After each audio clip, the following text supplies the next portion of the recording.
کہ کراچی میں M D care test وبال جان بن گیا۔ دیر سے آنے پر کئی امیدواروں کو امتحانی مرکز میں داخلے سے روک دیا گیا۔ لڑکے اور لڑکیوں نے رونا شروع کر دیا۔ بچوں نے والدین کے ساتھ سڑک پر دھرنا دے دیا۔ یونیورسٹی روڈ پر ٹریفک کی آمد و رفت معطل ہو گئی۔ ایم ڈی کیئر ٹیسٹ کا جعلی پرچہ بھی سوشل میڈیا پر وائرل ہو گیا۔ ڈاؤ انتظامیہ نے جعلی قرار دے کر اسے مسترد کر دیا۔ تفصیل جان لیتے ہیں، ڈاؤ نیوز کی نمائندہ انم مشکور اس وقت ہمارے ساتھ موجود ہیں۔ انم مشکور، آپ سے جاننا چاہیں گے کہ والدین ابھی بھی سڑکوں پر موجود ہیں، دھرنا کیا جا رہا ہے؟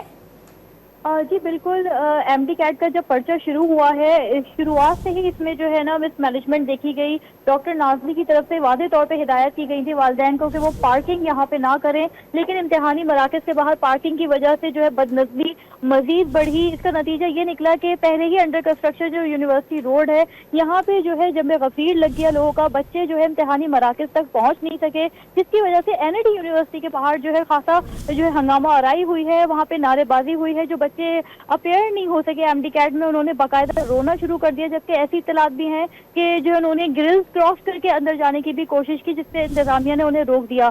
اگر ہم بات کریں اطراف کے دوسرا جو ان کا سینٹر ہے جو کہ ڈاؤ یونیورسٹی میں ہے، تو وہاں بھی صبح 7 بجے سے ہی جو ہے پولیس اور رینجرز اور ٹریفک پولیس کی بھاری نفری تعینات تھی، لیکن اس کے باوجود والدین کی طرف سے بھی دیکھا جا رہا تھا کہ ارسپانسبلٹی تھی، ان کا بیہیویئر ایسا تھا کہ وہ وہیں پارک کر رہے تھے جہاں پہ سینٹر تھا، جس کی وجہ سے ٹریفک کی روانی بہت زیادہ صبح 7 بجے سے ہی متاثر ہو رہی تھی۔ اور جوں جوں وقت آگے بڑھا یہ مسئلہ سنگین ہوتا گیا، کیونکہ ہزاروں کی تعداد میں طلبہ تھے، تقریباً 13,000 کراچی میں طلبہ تھے جنہوں نے اپیئر ہونا تھا، لیکن ٹریفک روڈ بہت مختصر تھی، وہاں پہ ٹریفک کی روانی متاثر ہوئی، جس کی وجہ سے بہت سے طلبہ جو ہے یہ ٹیسٹ دینے سے قاصر رہے۔